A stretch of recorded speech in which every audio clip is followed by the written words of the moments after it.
Welcome to the emotional endurance movement, where we chit-chat about how we're staying regulated in a very dysregulating world. Come along with us as we deal with life's messiness.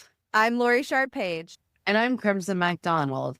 And this week we're talking about I cannot even tell you how many times I've heard the little therapist that lives in my freaking head be like, girl, it's time to regulate. And I'm like, no, what? No, pass. And unfortunately, she is usually right. I would say 99.9% of the time. But I'm still human. You would think that we would have this coping thing all figured out. And we do have a lot of it figured out. But the truth is that it's always a little messy, isn't it? So we figured it'd be fun to kind of invite you behind the scenes so that you can understand it's not just you, it's all of us.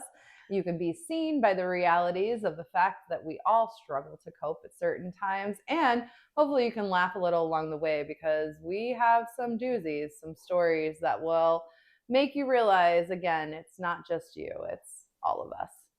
It is. You are coping in every minute of your life, and figuring out how to do it in a healthy and productive way so you can actually find joy in the struggle is important. And I don't want to be toxic positivity.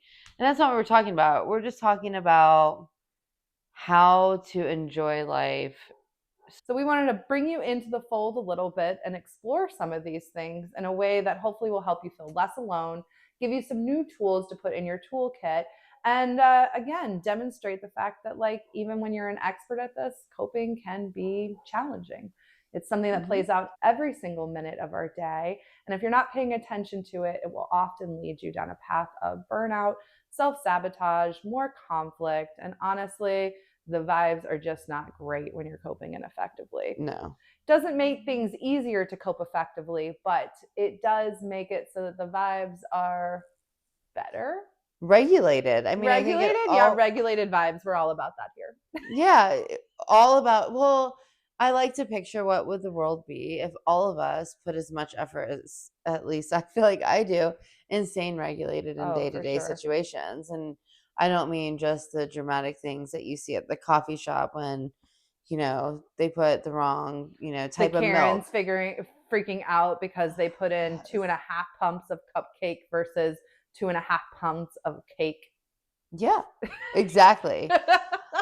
And so, yeah, you see that type of thing, but dysregulation also shows up as brain fog, as small things that we don't talk about as much. And so I feel like there needs to be a place where we talk about the challenges that we face in trying to navigate a very uncertain world and uncertain times, but do it with grace and with, some level of joy, because life was never meant to be easy. And whoever set that expectation, well, there's a special place for that person.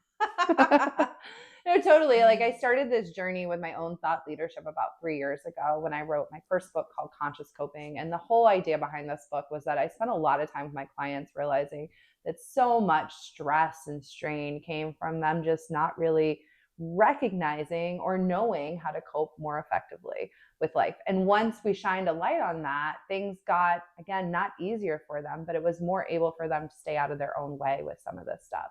We were talking about earlier regulated vibes, and I had such a funny image in my head. All those like neon signs and like TJ Maxx signs that say good vibes only. Yeah. I think we need to come out with our own that are like regulated vibes only. Yeah, that would be great. It would be great, because that's really the only thing you can ask of people. Like, yeah. And even that, I would say, is a hard ask, because we do expect people to become dysregulated during times. There's a real biological reason for that to happen. But if you're not paying attention, you can end up dysregulated most of the time. And it can cause a lot of pain for you. And it ripples out to your relationships, your family, your peers, your colleagues, your community. It can go pretty far, pretty fast. And like we've talked about, it's the reason some people are behind bars. So it's an important thing that is not discussed. It's not discussed in the workplace. And that's where I feel like the people that we are here to serve are suffering the most from it, because dysregulated households are obviously unhealthy but there has been a very big movement for the millennial generation specifically of living in regulated households and the Yes. importance. I mean, you see TikToks all day that will say, the richest kid is the one that grew up with regulated parents. I mean, we know the importance of having regulated households, but the biggest outage is the workplace, because in the workplace you have so many more dynamics that influence who you're around, the stress levels, the expectations, and that's the biggest problem. Is there have never really been clear boundaries in the workplace about staying regulated. And so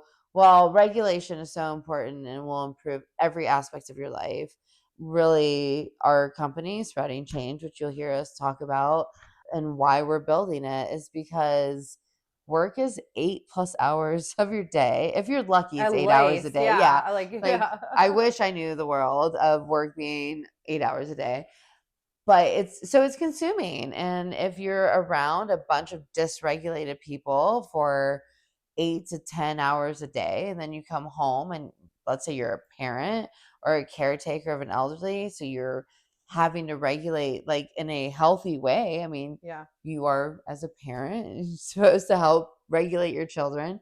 And so and that's why we're all burned out, and that's why we're all exhausted, and that's why we need to have the conversation, or at least just know there's other people out there that are doing this. I think the conversation is so important because, like, to your point, I don't think people have known how to talk about this at work, because for a long time we've just seen this as people's personalities. Yep. And there is some truth to that. I mean, everybody has different personalities, and you're certainly going to have different chemistry with people. Some people are going to rub you the right way or the wrong way. I guess both. Yeah.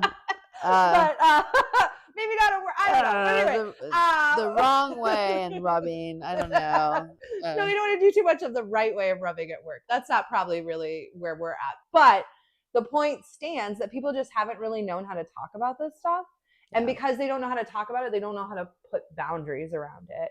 And we're really trying to come out here and develop the language. And look, I'm not telling anybody to stand in front of a dysregulated person and say you're dysregulated, because that will just escalate the system further. Right. But if you know in your mind this person is dysregulated and I'm trying to stay regulated, you're going to change how you engage in that situation, right? You're going to change how you take care of yourselves. And that's where we really are trying to come from, is that this is everybody's work. It's everybody's work. And I understand certainly that sometimes this is the type of work that's a pain in your ass. Oh, God. Yeah. Right. And you're like, I mean, I cannot even tell you how many times I've heard the little therapist that lives in my freaking head be like, girl, it's time to regulate. And I'm like, no. What? No. Pass. And unfortunately, she is usually right. I would say 99.9% of the time. But I'm still human. And that's just a part of the piece. But having that voice there helps to prompt me more times than not to adjust my behavior, to adjust my expectations, to adjust my presence in that situation, so that I can leave not totally burned out and run over by somebody else's dysregulation. And again, we want to hold compassion for individuals who are dysregulated, and we want to hold accountability. And both of those together is, I think it's uncomfortable for businesses to figure out how to do that. But until they do, and by the way, again, we're here to help. So if you need help, let us know. But if they don't, they're just heading towards a toxic culture where certain people, certain personalities, certain teams even are going to be leading through dysregulation, which is going to create toxicity, burnout, a lot of challenges around productivity, innovation, etc. And if we can just give them the verbiage to understand, then individually we can start to make the change. I am exhausted. I can't shut my brain off. I don't feel equipped to deal with any of this. And the truth is, I don't know how much longer I can keep this up. If thoughts like that sound familiar, you're not alone. Cope 365 is here to help you stop the spiral, using a simple, gamified approach that shows you how to cope in ways that actually work. You can stop lashing out, shutting down, or just pretending you're fine while you suffer in silence, and instead learn to regulate, recover, and keep going without burning out or losing your relationships or yourself. Cope 365 is here to help you fortify what matters most, your capacity to endure, so that stress doesn't steal your joy, your health, or your future. Go to cope365.com and enter promo code EMM for 30% off of any of our packages. What we're trying to do here as well with the podcast is just to give you the verbiage, the language, the tools, the insight, so that you can start doing this work more effectively on your own, but also know you're not alone, because a lot of kind of hilarious things happen on the journey to conscious coping and emotional endurance. We have found. Crimson and I have been working on this project together for a year, almost a year. It's our year. Yeah, so let's talk about that. So part of this is all born from Laurie's thought leadership. She came to me. I worked in politics and marketing and so it just in technology. And so she had built this repository of all this good content on how to cope, because I'm not a therapist. I'm a professional patient. So after years of therapy, she's right. Like, you know, what does homework mean, and how do you, like, when you're in the moment of conflict, you can't call your therapist. Like, you have to learn how to deal with life. At the end of the day, you have to learn how to cope with life. And so it was really cool that she had been building these toolkits of like how to cope, because it's almost like having a therapist on demand. And so it has forced me to actually, I mean, I have been friends with Laurie for 15 or 17 years. We haven't really done the full math. I mean, since 2008, summer of 08 is when we met. And so, yeah. And so we've been on a journey together, and I didn't like read her book when she wrote it. I mean, I bought it, but I don't even know where it is. But it forced me to engage in this idea of conscious coping. And it seemed, she knows me, so I can say it to her face. Like, I'm cynical, like, okay, it makes sense. Simple, basic shit, dude. Got it. Totally. It is simple. I mean, because it is simple, basic shit, dude. It really is. It really is. Like, the execution is the hard part. Right. The simplicity, what we're talking about here is, we say that your emotional endurance, which is your ability to get and stay regulated despite whatever dynamic or chaotic environment you exist within. And me and Crimson know a thing or two about dynamic and chaotic environments.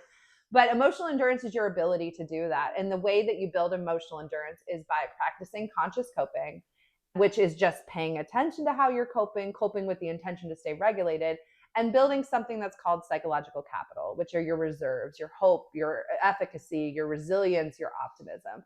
All of these things together basically create within you an inner toolkit that is going to help you stay regulated.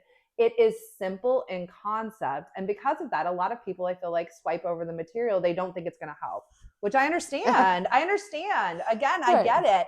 But the truth is that emotional endurance is not just built because you had one hard day or you've been through one hard thing. Right. A lot of us have been through something traumatic or through grief, through these things that are big things. And they certainly help us along this journey of building our emotional endurance. But it can't just be the crises. It can't just be those acute moments. It has to be those micro steps you take that help you in that moment. That's those little bitty things that really ultimately build your strength. It's just like building any other muscle, right? And it is a little uncomfortable at first, and you may not see the results that you want at first, but the more that you practice that, the more you flex that, the more you're going to get where you want to be. Thank you for joining us on this week's episode of the Emotional Endurance Movement. Make sure to like and follow us for more great coping and emotional endurance content. And remember, you're not alone. We'd love to hear from you. Check out the show notes and let us know how you're coping, what you're coping with, and how we can support you.